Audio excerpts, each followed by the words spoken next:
Well, there you go. Well, how's that for an intro? We're muted. I don't know why that happened. That never happens. Well, this drops. I don't understand. I don't know. Maybe something changed in the StreamYard, but welcome to Dark Horse Paranormal again. I'm your host, Chris Carr. And I am Kristen Johnson. How the hell are you? How you doing? Happy Thursday. Happy Thursday. We're hoping that we'll give you a little bit of an escape from all the politics drama that is probably going across your news feeds and different things. As much as we love politics and like to get into it, and we'll leave it off the show, we need a break, right? We want to talk about something else. We want to have some fun, a little bit of escapism on a Thursday night. So sit back, relax, put your feet up, enjoy a nice beverage of your choice, whether that be an herbal tea, a IPA, whatever it is, whatever you like to roll up and smoke, if it be cigarettes or something else. Thank you for joining us this Thursday evening, and sticking with us through the first few minutes without audio. Holy shit. Something happened here on our system that doesn't usually happen. So that was peculiar. Thanks for bringing it to our attention. Yes, thank you. I just think appreciate it. And let's see, some more comments. Okay, no sound. Thanks, guys. Just moving lips. Yes, thank you, Anne Marie. That would happen if we were muted somehow. All right, and there's Greg Koss. Hello, good to hear you both. Love and hugs. Hello, beautiful people. Having problems now? I can hear you. Michael Lynch, what's going on? Hello. Yes, Courtney Peterson. Yes, how you doing, Chrissy Baggett? She's laughing her butt off with that. Yeah, so technical difficulties are kind of a thing. But yeah, we've got a great story to tell you guys that has crossed our radar, I think, previously, but we didn't pay a whole lot of attention to it, and dug a little deeper this week and reviewed it. And that's about the Sandown Clown. And we're going to get to that. First, we want to give a big shout out to Gail Heisen, as well as her husband, David Levitt.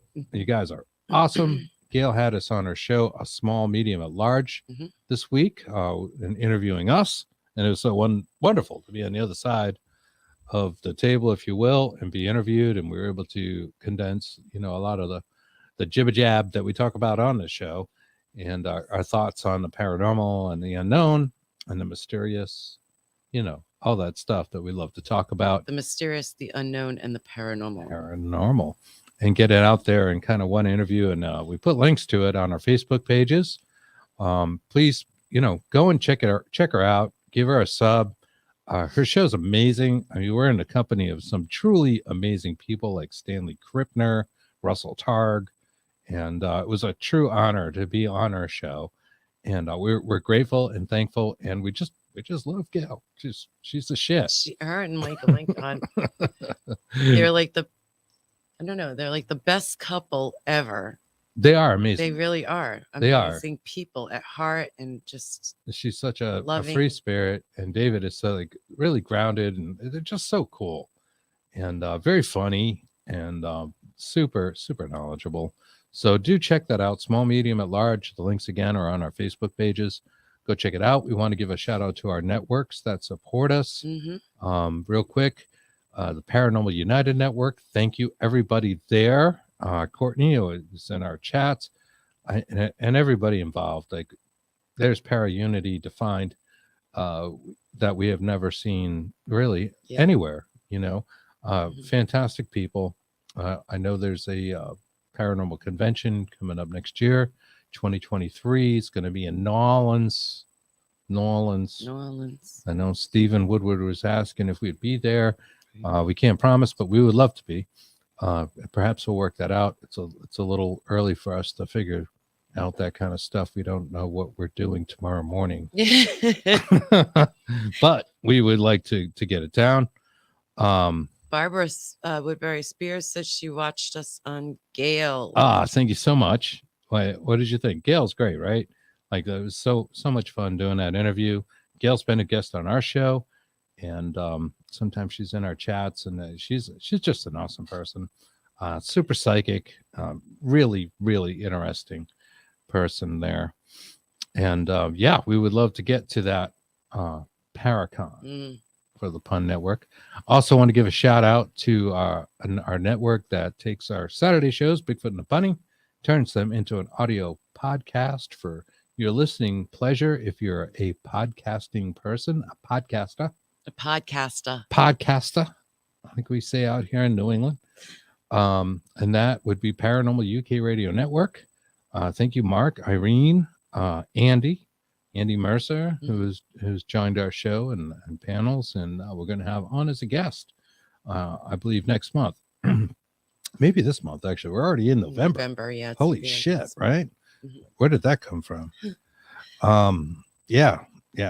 Crazy stuff. So we've got this really cool story about the Sandown Clown we're going to get into, but first we want to talk a little bit about Pareidolia, and I'll play you guys some clips because we haven't done that in a while. Here's Philip Wyatt. Happy birthday, Philip. Yes, happy birthday. Happy birthday. Hey, 22? 23? How old are you? Looking great, man, and great to see you out there. Thank you so much. Hope you had a good day to yourself, and you got to give yourself some self-love, especially on your birthday, right? That's right. A little bit of self-love goes a long way. We can't forget ourselves in the midst of everything. Oh, he says thank you. Actually 24. 24. All right, well, that's wonderful. I always shoot a little young. I didn't want to say you were like 26 or something, make you feel old. But great to see you out there, my friend. Hope all is well. And as I mentioned, we're going to get into some clips and a little bit of Pareidolia. We talked to Brandon Cooper, Shaman Brandon Cooper, this weekend on Saturday's show. I'm sure a lot of you guys caught. And we brought up this book here that I co-wrote. And I always got to look at the title because it's so damn long. Debunking Common Paranormal Myths, Exploring Psychosomatic Pareidolia. And there's a chapter in here that I wrote. I wrote this with Clarissa Vasquez, and we took turns. Like, some of us wrote one chapter, and the other would write the other chapter. One of the things that I put down was about Yanni and Laurel at the time. And I don't know if you guys remember the Yanni Laurel thing. It made mainstream news. And, you would listen to this soundbite, was on YouTube. And depending on the way your ears are naturally tuned, you would either hear Yanni or Laurel. And we have a couple examples of that. One we played before on the show, but we're going to bring back just because it's the greatest hit. And the other, I don't think we've ever played. So I've got them up on the soundboard here, and I'm going to play these audio samples for you. And if you have headphones and you have the ability to put on earbuds or whatever you might have, you may want to put them on just to hear it clearly. I'm going to try to turn the volume up on these samples a little bit in case you don't. Some of you probably don't. We'll start with the classic one, right? The classic one sounds like it says either Frank Michael Christopher or Bring Light Lucifer. And this is like a form of apophenia. This is where, like, depending what you think it's going to say, it tends to say it. And some of these still kind of blow us away. Like the second one I'm going to play, we've been talking about before the show for the last hour. Just before the show. I changing depending what we think. He says, all right, sounds like a good book. I heard it say demon. Yeah, I was well, we haven't played it yet. We haven't played it yet. Hold on. Well, you probably did hear us play this before because we have played this one before. The next one you got. Oh, okay. But all right, Frank Michael Christopher, or is it Bring Light Lucifer?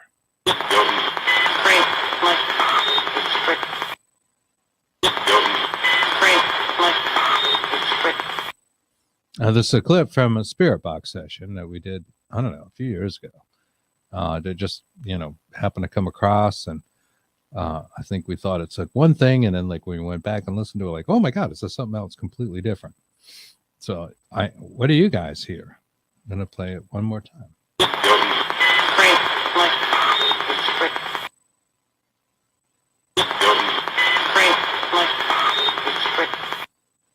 All right. Anne Marie says, bring light Lucifer. That's what I hear right now. All right. Philip says, bring light over. You don't hear the Lucifer. You don't hear the L. Or is it Frank Michael Christopher?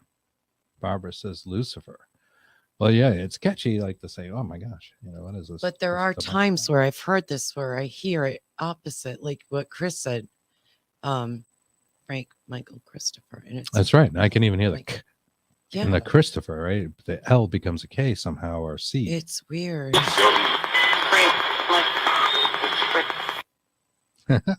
Right? So that's pretty good. That's a little bit of pareidolia there.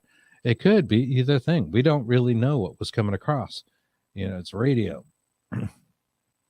radio. Okay.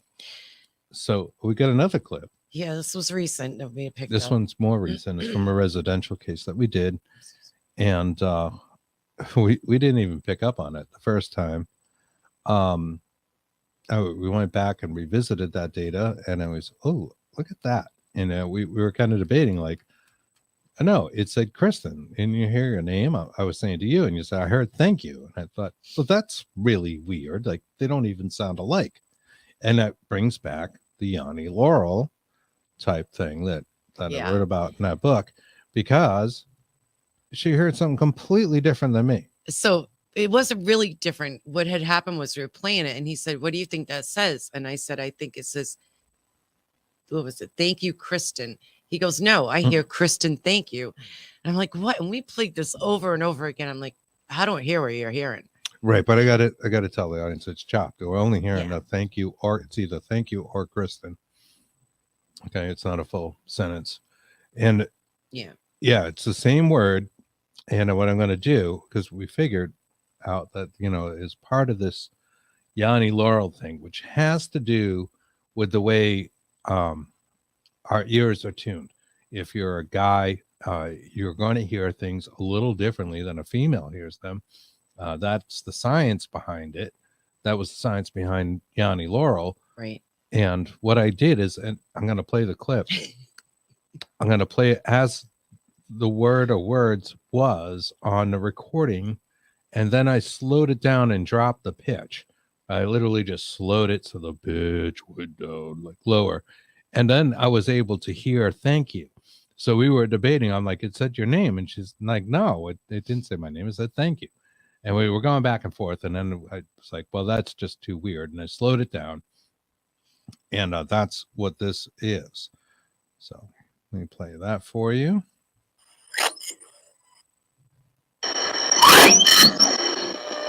Okay, now I just heard Kristen twice, right? You hear it, Kristen. But Kristen heard thank you. Did you hear thank you? Do it again. I think I did. That was thank you. That was Kristen.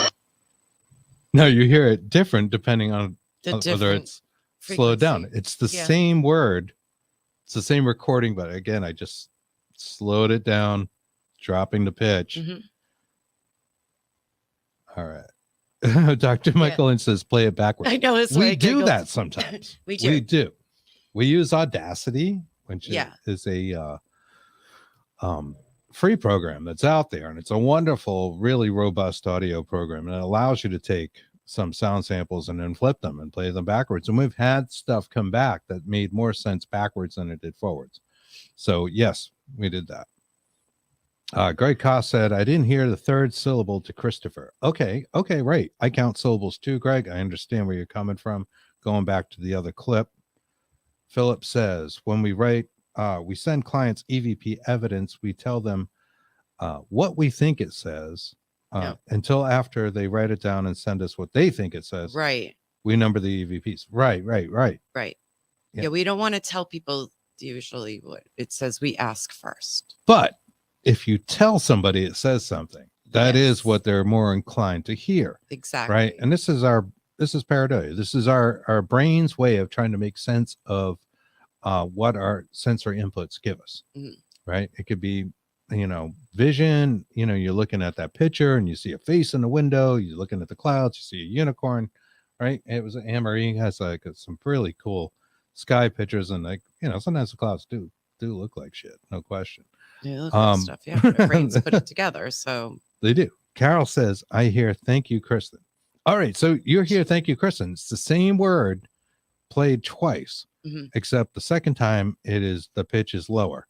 And this again has to do with the tuning of our ears. So sometimes lower vibrations sound differently than higher vibrations, even if they're the same thing. So let me play this a couple more times and see what you guys think.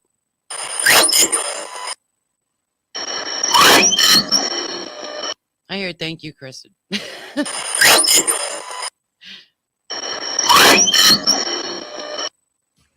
I hear Kristen, thank you. I hear thank you after. So that's like the tuning of my ears, right? It's different.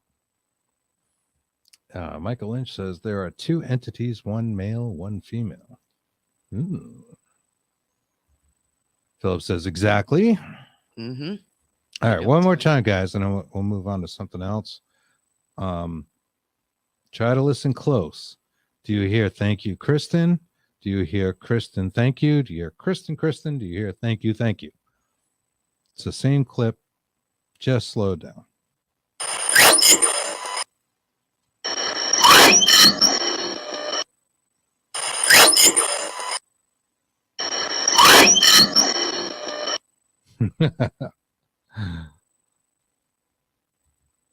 Great. Carol says, I hear it the same way. Thank you, Kristen. Michael Lynch says, it just says Kristen. No, thank you. Cheers, my friend. Yes. Let's see. Philip says, I'm not hearing the thank you. And I couldn't either. When we were first playing this data, that we were like, I was, what? And it was just so outside the box to say thank you, I thought. When she said, it says thank you. I'm like, no, it's her name. That's where we got into it. And we had to pick it apart a little bit because it just seemed so weird. Anne-Marie Young says, Kristen, thank you. Greg says, this one is driving me buggy.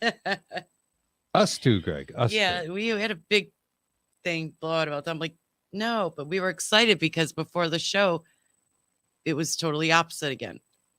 I was hearing, what was I hearing, Kristen? You were hearing, thank you. It was just really weird. Oh, I've heard it every way. Yeah. But I tend to hear it one way or another, as does our audience. So that's kind of fun, and that's cool.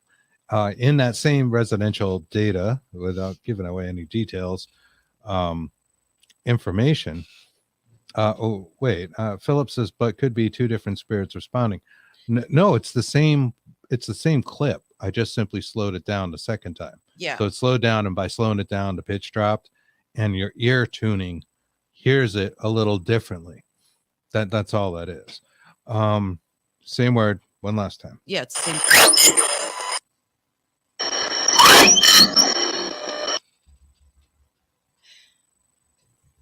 Carol says it's hard. You really need to get used to spirit box sounds. Yeah. I think males and females, along with their ages, hear differently. Exactly, Carol.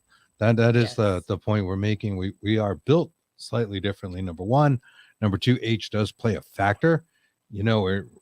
Our ears, if they were, half our age, may hear it differently than the way we're hearing it presently. And being male and female also makes a difference. Yes. And that's what we learned with the Yanni Laurel stuff that we talked about in this book here, Psychosomatic Pareidolia.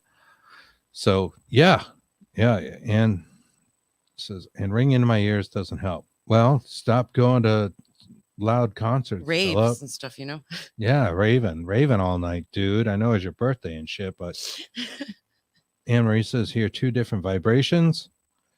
Yeah, interesting stuff. So my class, why was it in English? Well, I don't know the answer to that. Yeah. All right. Barbara Woodbury Spear says, this time I heard Kristen 2 times. And that is the fun of it, right? Yes. So we sit here playing it over and over, and we start to hear it both ways. And then you'll get stuck on one. Yeah. And again, the other clip. Right. I thought it was like the most demonic thing when I first heard it, and then I'm playing it back. I'm like, that's names, Frank, Mike, Christopher. So yeah, you never know. And Carol says, also men are always wrong. That's what I was laughing at. It got me there. Yeah, you're right. Of course. And it was one other little tidbit that we thought was interesting in that residential stuff that we did want to play for you guys. And what do you hear here?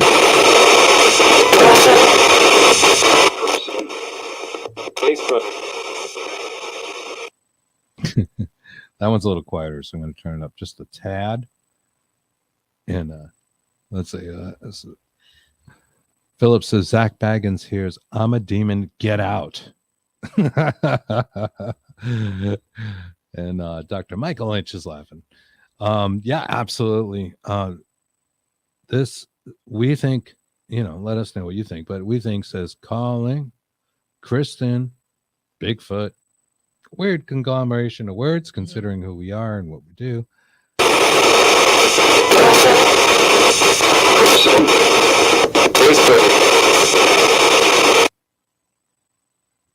So that was fun. You know what's weird is right now it sounds like calling Kristen basement. All right, we need to work on these things. Yeah. And Carol says yes. So there you go. Well, affirmation. I'll play it one more time.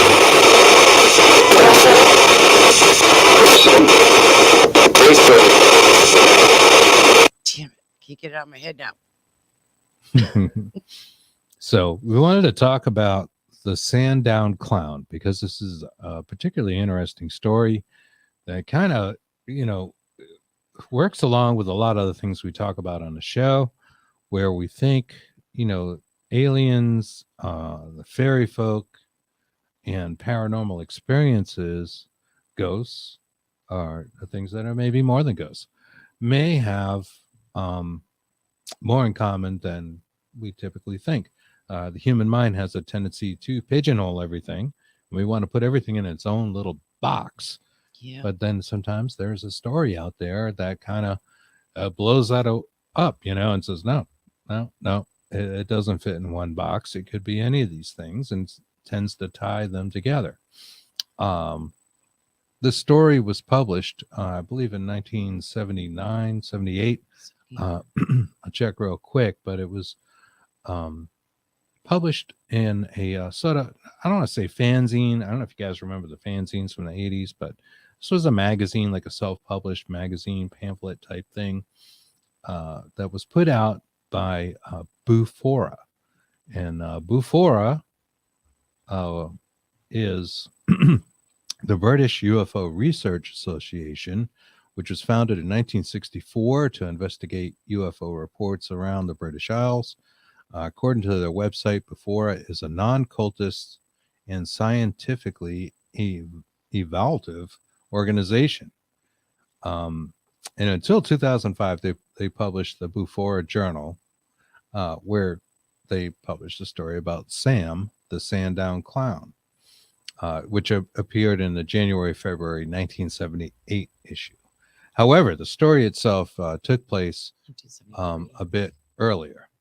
Yes, it came out in 1973. And I'm just going to read a little bit from it because I have I'm going to share this link with everyone.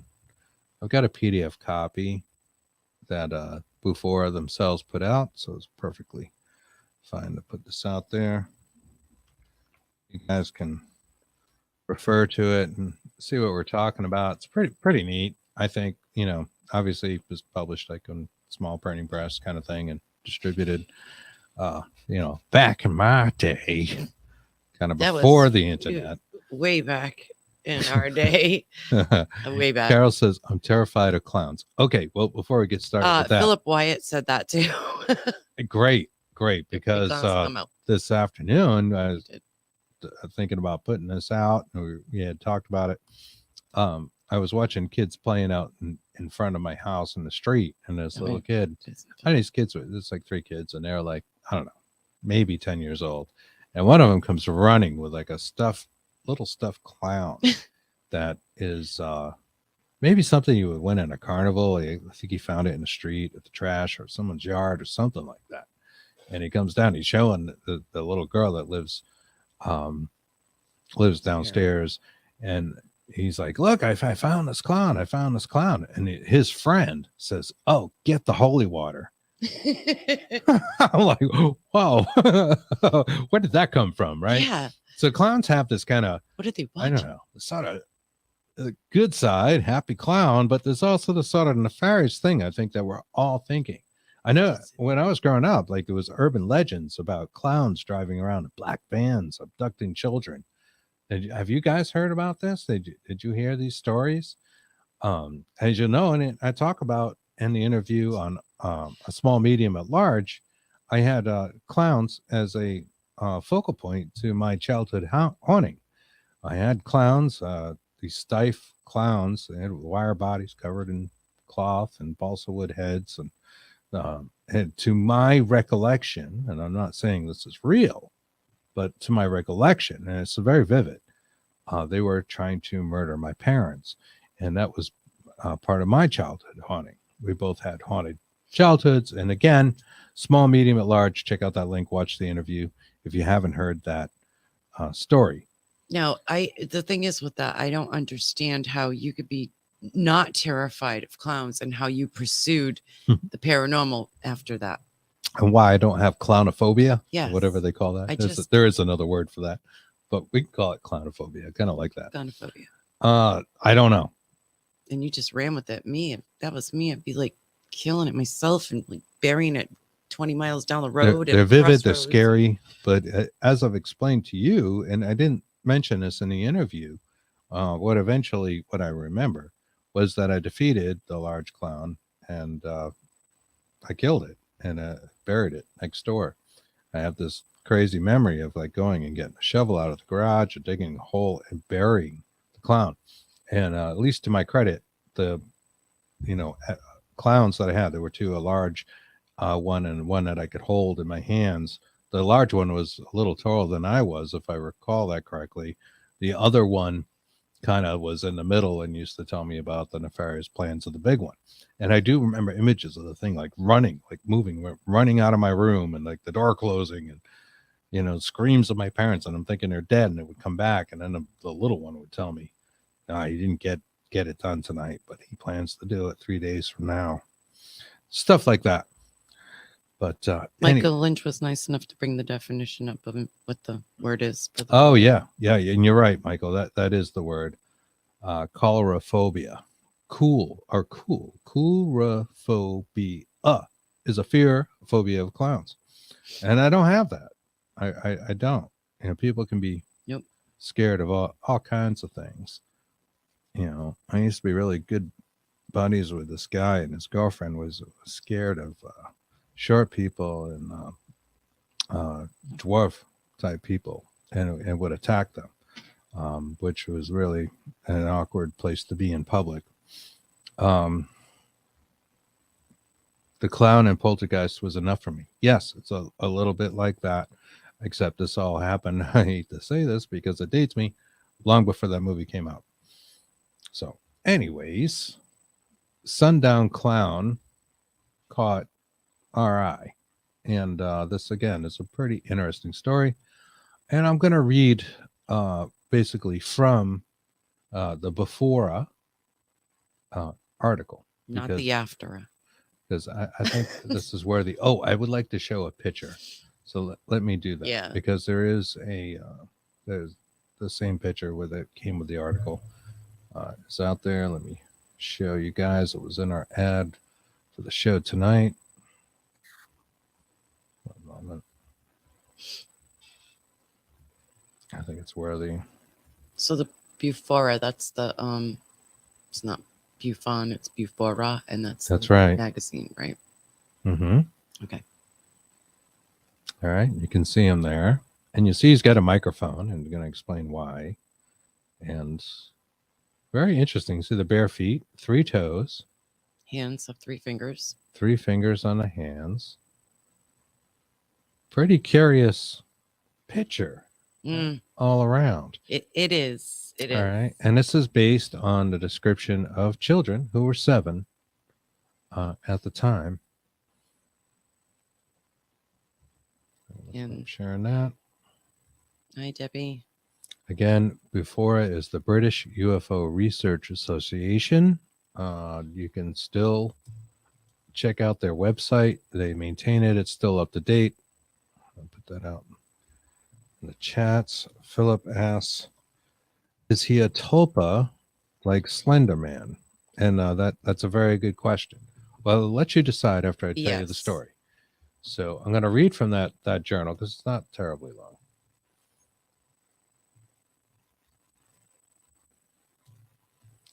The person whom gave this information to Bufora wants to be identified as Mr. Y.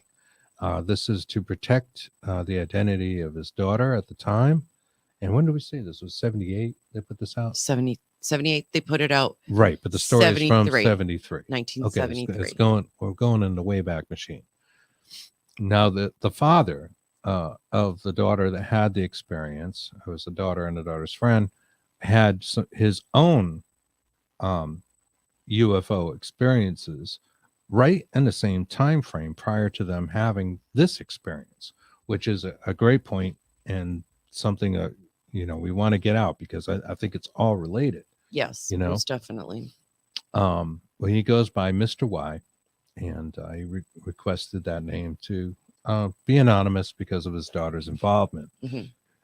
Tuesday, on the 20th of October, 1970. Okay, it's actually a couple years before, right? A few years before.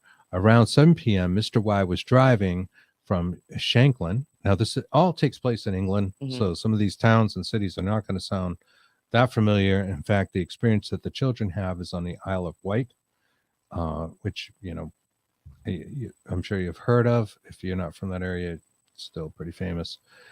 To ride via Seaview to see a friend. Passing through the village of Brading, he turned right onto St. Helens and then became aware of a large multi-lit aircraft to his right, about halfway between the road and Bembridge Downs. It looked enormous as it flew low over the swampy terrain. So he's driving, he sees this UFO. He stopped the car and watched. The object hovered apparently aimlessly over the swampy margins of the River Yar. A wide ring of 7 or more lights could be seen, each of them a large and clearly defined sphere, and in quotes, like a bright red cherry, end quote. And interspersed with a turquoise and white light. No sound could be heard. It was completely silent. Our witness drove on, and the object flew parallel.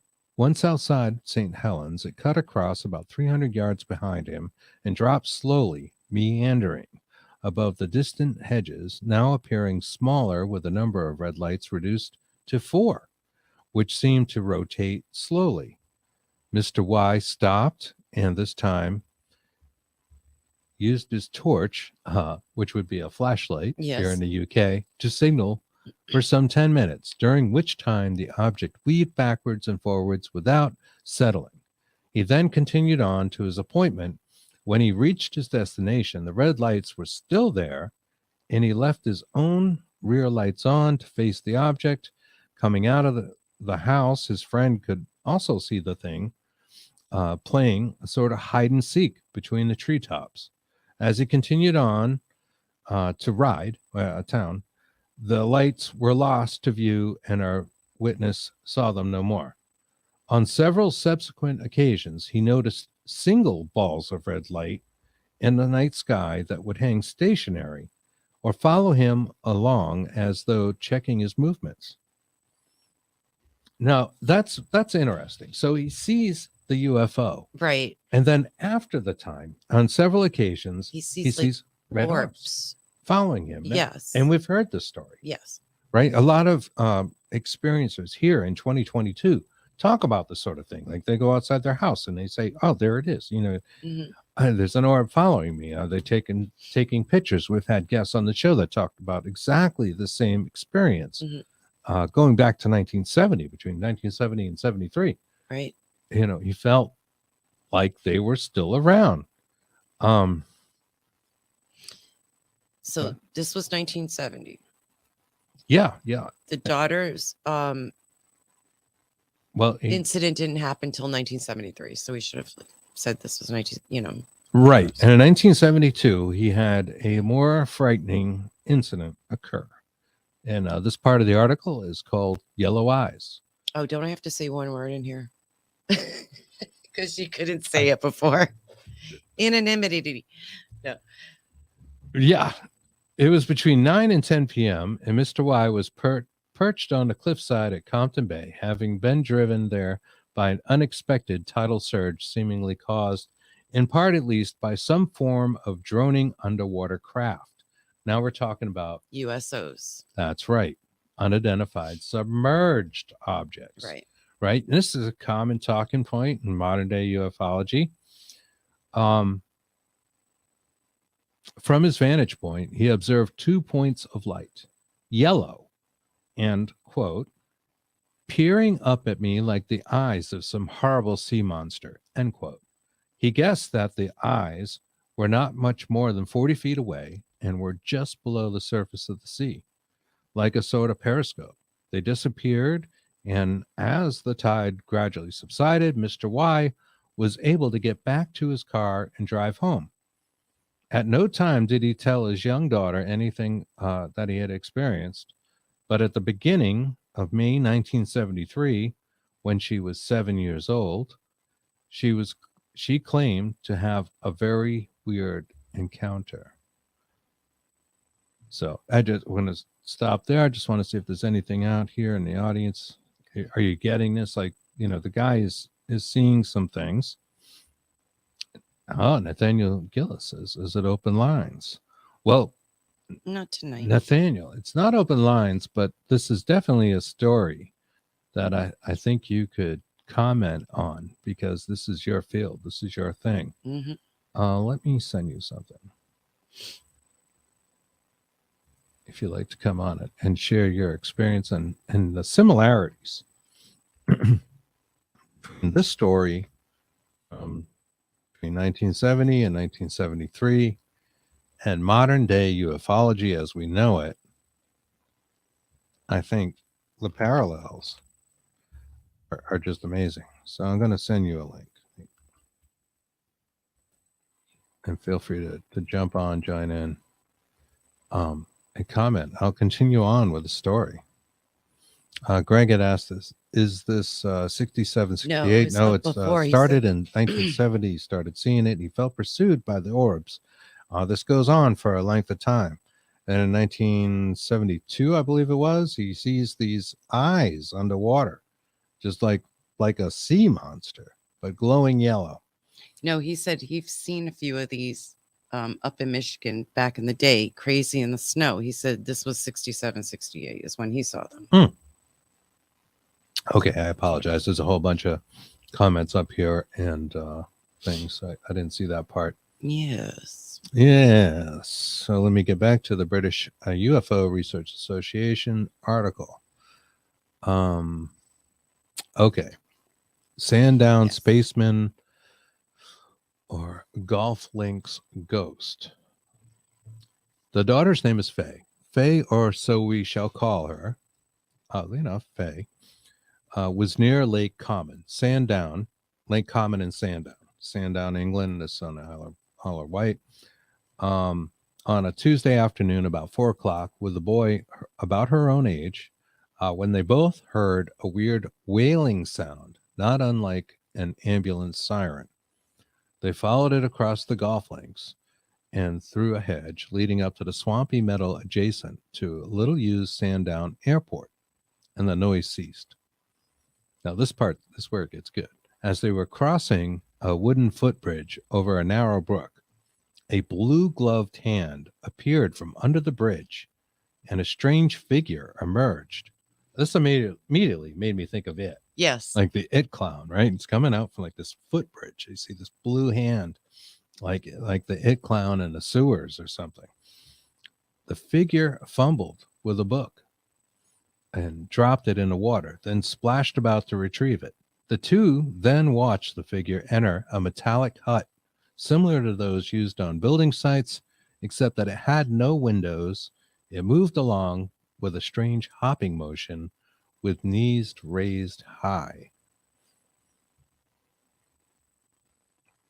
The children wandered off and were over 50 yards away when the figure, which from now we will be referring to as a he, reappeared carrying a black knobbed microphone with a white, it says flex attached. And I believe that means like a cord. So he had a microphone, black microphone with like a white cord. The wailing noise immediately returned, this time so loud that the boy was scared and began to run away. The noise ceased and he spoke into the microphone. And although so far off, the children could hear his voice as clearly as though he were right next to them. He says, "Hello, are you still there?" And in response to what sounded like a friendly tone, they ventured close enough to speak to this oddly attired person. And just checking there and see if Nathaniel joined. He was nearly 7 feet tall and had no neck, for his head appeared to be wedged straight onto his shoulders. He wore a yellow pointed hat, which interlocked with the red collar of his green tunic. A round black knob was affixed to the top of his hat, and wooden antennae were attached either side. The face had a triangular markings for his eyes, and a brown square for a nose, and motionless yellow lips. Other round markings were on his paper white cheeks, and a fringe of red hair fell onto his forehead. Wooden slats protruded from his sleeves, and from below his white trousers. His first communication was in writing. He wrote in a notebook in a large hand, "Hello, I am All Colors Sam." That's what he writes, and that's what the kids read. The boy was hesitant, but Faye read each word as it was pointed to. This was necessary as the words were not laid out in a conventional sequence. The children ventured closer and discovered that the creature could talk without the aid of the microphone, though his lips did not move, and his speech was unclear, rather like that of a person who does not open his mouth properly, which, sometimes I feel like on this show.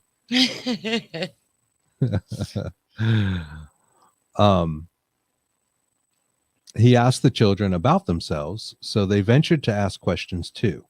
They asked about his clothes, which were all ripped, and he told them he had only one set, so he could only wear those. Because of his strange white features, they asked if he was really a man. The answer was a chuckled no. They also asked if he was a ghost, and I love this. The vague reply was, "Well, not really, but I am in an odd sort of way." What does that mean, right? So what does that mean? Again, tying paranormal ghost phenomena to something else. They asked, "What are you then?" They continued, but only obtained the answer, "You know," with no further explanation. And I just want to stop in the story there, because this is so interesting. They ask if he's a ghost. He says, "Well, not as you know it, but you're kind of right." Right? And he said, "Well, what are you then?" And he said, "You know." And we think, and what we were talking about in reference to the story and how this applies to ufology today, is that abductees have reported the aliens, if that's what they indeed are, telling the person that I am appearing because this is how you expect to see me. Right. Like they pulled the knowledge from that person's brain somehow, maybe their life experience, and that's how they presented themselves. In the case of children, a clown / weird thing, robot type, right, with a microphone, right, might be something that they understood, and they were able to pull that, create themselves as this figure. I mean, this is kind of what we think. Mhm. As just another example of exactly that. Making themselves out to be this thing, this sort of ghost clown thing, right? So bizarre. Let me go and I'll read a little bit more from this. He also said, with no name, there were others like himself, though, and he drew a rough sketch of one of them. He also confided that he was frightened of people and scared they might hurt him. Apparently, if attacked, he would not fight back.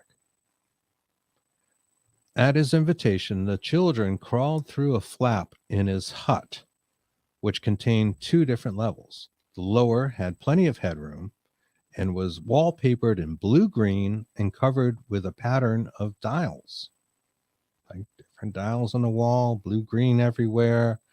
It also had an electric heater and a simple type wooden furniture. The upper level was less spacious and the floor was metallic. He told the children that he fed upon berries, which he collected in the late afternoon. He didn't say where, but did indicate that he had a quote unquote camp on the mainland that he could go to. Again, they're on the Isle of Wight, they're just offshore, right? He also said that the water from the river could be drunk once he had cleaned it.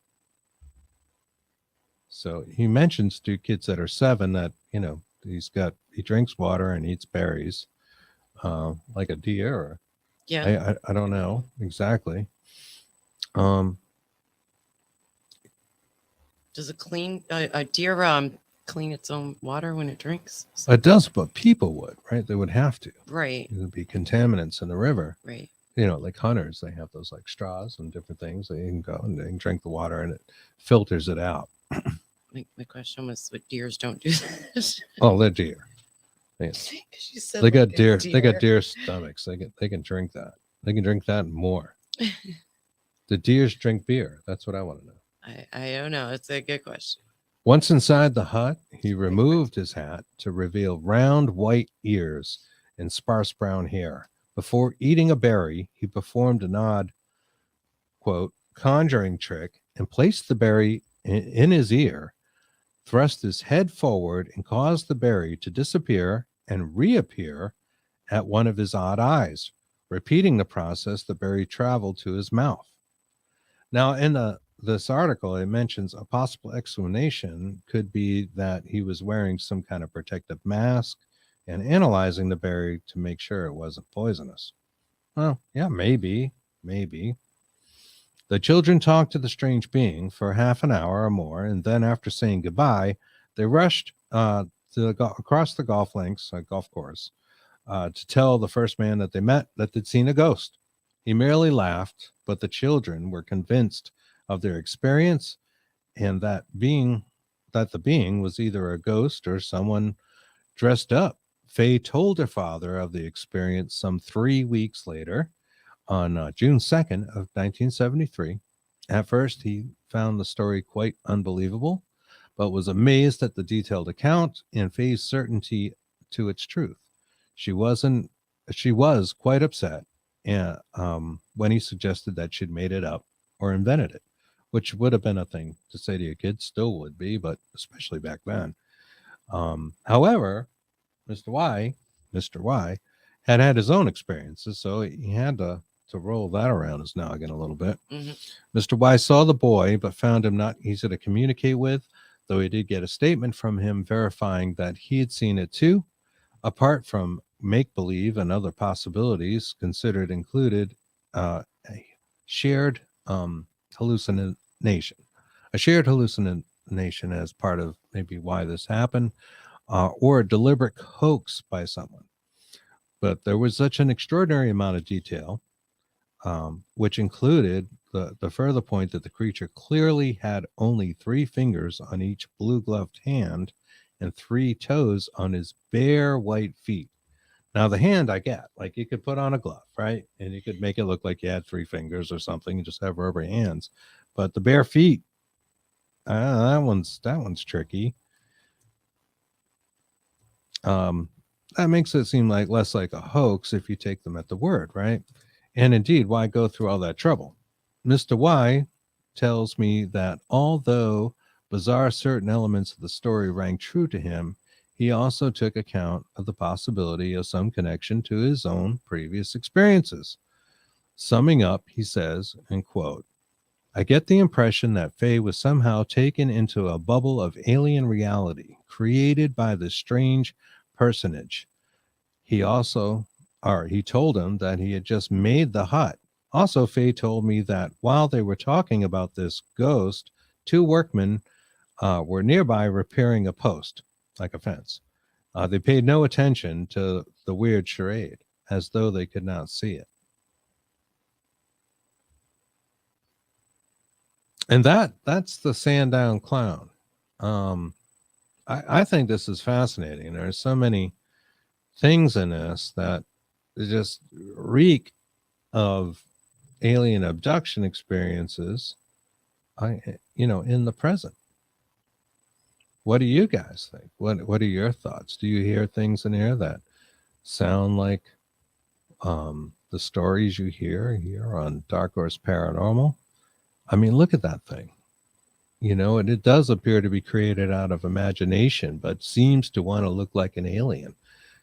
An alien to kids that may not really be able to identify exactly what an alien should look like, especially back then. Right. I think TV was a lot more controlled, a lot more restricted to children as far as what they saw. Absolutely. Maybe it was didn't have cable back then, really. Blown out of proportion, right? Or only certain times of the day you could watch TV. A lot of that consisted of cartoons, as we know.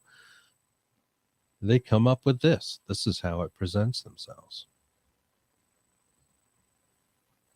I find this fascinating. It reminded me a little bit of Raggedy Ann and Andy, the eyes and everything. I don't know why it reminds me of that. I've had them when I was a kid. There's a lot of comments out here. I'm just going to get to a few of these. Too. Carol says, weren't these children taught not to talk to strangers? This is as strange as you can get. And they went into his hut, which is actually a little disturbing. I found I found myself asking the same question. I'm like, why would they even do that? What would draw them or make them do that? They weren't taught to be scared yet. Things did change. I mean, when we were kids, even, we weren't supposed to go in strangers' cars or whatever. No. We kind of just did what the hell you wanted, until the streetlights came on, and then you went home. The kids were just gone after school. I was a latchkey kid myself. Was nobody home anyways. Right. Joshua says they do it in a way that you can process them, especially for kids. Mm-hmm. Well, yeah, I think that's exactly right, Joshua. I think they were showing themselves as the children might imagine such a creature would look like. Mm-hmm. That's kind of the point. I think he took it from them. And somehow a clown gets mixed up in all this. And of course, that rang a bell with me, with my childhood experiences. And, the kid in the street today, like literally this afternoon, running down the street with the little clown. Like, come on. Debbie Wallace Hagen says in the 70s, no one had to be taught that. That's right. Well, you fended for yourself, didn't you? You had to just hang in there. Yeah, it wasn't like it is today. Carol says the first missing child was put on a milk carton in 1979. Yes. There were so many missing children at that point, and people that cared about them, that they started going on the milk cartons. Mm-hmm. Mm-hmm. And thankfully so. I'd like to think that the milk cartons helped, and children were found from the cartons of milk. Back then, I'm not sure. I mean, there was a time that people didn't worry about children so much. Earlier in the century, we had orphan trains, and apparently you could mail your kid, right? Until 1920. You could mail a child. Like in the mailbox, postal service. Yes. I don't know if you put a stamp on their forehead. There you go. See ya. But I'll make that joke again. I wonder how many kids were mailed to the North Pole. We're quite disappointed. Joshua says they would have freaked any kid out. A berry consumed came out of his eye. Yeah. Exactly. It's rolling exactly. around. It's weird. And it's a weird thing to just make up, right? Michael Lynch says killer clowns from outer space. There you go. See, why do we create movies like that? Because there's something somewhere in our, I don't know, collective consciousness that ties some of these things together. Debbie Wallace says, Hagen says, wow. Very fascinating. Carol says, Michael Lynch says, Bozo the Clown. Well, I thought of that with the red hair. Yes, that's Bozo why I was laughing at that, because I watched. Bozo was from Boston. God rest his soul. Yes. Carol says the children were very descriptive of what and who they saw. Mm-hmm. Exactly. They were. Exactly. It was so detailed. And the father had these other experiences. As experiencers, as they call them now, do now, the orbs. And who's the fellow from Australia we talked to? Damien Knott. I bring him up because he's got some documentaries out there. Very interesting guy. We interviewed him, I don't know, a year, maybe 2 years ago. It's been a while, and he talked about those orbs, and he had plenty of pictures to support this. Following him constantly, different colors. He said he saw them all the time. Mm-hmm. And he was an experiencer. And I tend to think that there's something to that. Like when you've had this sort of experience where you've been up close and personal with aliens, in some cases, like really personal, it sticks with you. And now you can see them. It's like they were there the whole time. Emery Young says life was different. Most definitely. Certainly was. I would never let my kids growing up to do like what was just left up to whatever I wanted to do when I was a kid. Absolutely not. It's not that our parents didn't care. It was just a different time. Yeah. It's not for lack of love. Debbie Wallace Hagen says the antenna remind me of my favorite Martian show. Yes, which I believe that was on back then. Yeah. So I just got a flash of that one. So did I when I read that a little while ago, and I went, that's mishmashing two things right there. The thing is, hi Reggie, hi Reg, where's the feet? Where do the feet and the hands come from? How do you fake the feet? The three, stuff. Did he put rubber feet on? It doesn't make any sense. Why would they go through all this trouble in this metallic hut? I mean, it's just what they could imagine. A metallic hut. It's kind of like a spaceship, right? Joshua says, I'm getting more of a Raggedy Andy and Scarecrow vibe with a Bob Barker microphone. Bob Barker. That's right. And why a microphone, right? So they hear this wailing, this noise that draws them. And then you see this like it clown sticking its hand out, its gloved hand from under the footbridge. I just think that is a heck of a story and definitely worth discussing. Yeah. It's a fascinating story. It's weird how the father never told the little girl.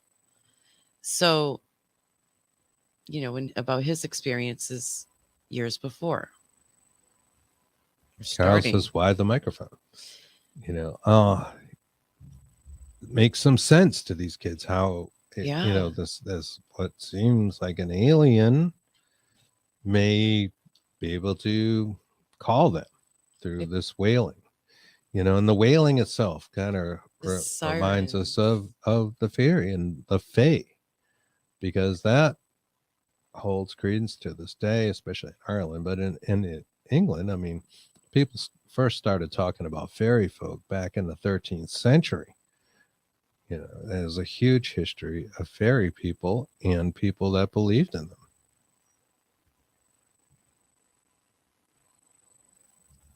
I don't know. What do you think? I think you should keep that picture up. The oldest fairies on record in England were first described by historian Gervase of Tilbury in the 13th century. Brownies and other hobgoblins are guardian fairies. They are useful ones and do the housework and odd jobs around the house. In Aberdeenshire, Scotland, they are hideous to look at, as they have no separate toes or fingers, and in the Scottish lowlands, they have a hole instead of a nose. And that comes from historic-uk.com, talking about the history of fairies. They go on to mention banshees are less common and more sinister. They usually only appear to foretell a tragedy. In Highland tradition, the washer by the ford, a web-footed, one-nostriled, buck-toothed hag, is only seen washing blood-stained clothes when men are about to meet a violent death. So they stand as a sort of omen, right? Goblins and bugaboos are always malignant. Avoid them if possible. Most of the nature fairies are perhaps descendants of pre-Christian gods and goddesses, or are the spirits of trees and streams. Again, per this page, historic-uk.com, talking about the origins of fairies. And this, of course, also plays into a lot of the stuff we talk about. We talk about animism, and in particular panpsychism. Mm-hmm. That is, that there are consciousnesses out there habitating things that we wouldn't ordinarily think as being conscious. And when that happens, the effect of it has to be startling. The realization that, oh my God, the tree actually heard me. It's alive. It knows. It moved its branches. It's coming to get me. That's like a fairy-like experience. A wood spirit, maybe, perhaps. Wood sprite. A sprite. The leaves move a certain way. In fact, there's an M. Night Shyamalan movie about a lot of that kind of thing. What was the name of that, Krista? Do you remember? The Happening. The Happening. Yes, I owned all his movies. Yes, and it is brilliant. Have you guys seen The Happening? Do you think that can be real? Nathaniel says, hello, my RI family. I sent you a link if you want to jump on. They don't have to, though. No pressure. Joshua says, aliens most definitely can morph depending on who's seeing them, so they can comprehend what they're seeing.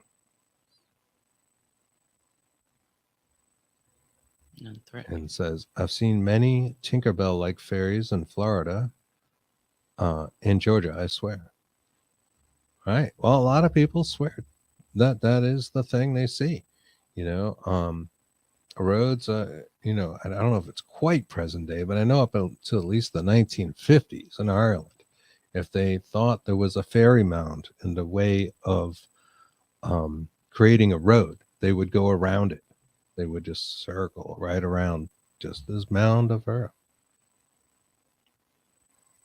What do you guys think?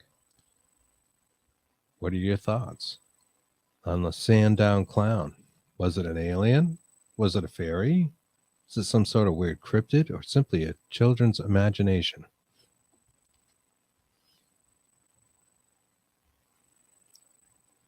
Well, we're coming up to 10:30. Yes, we are.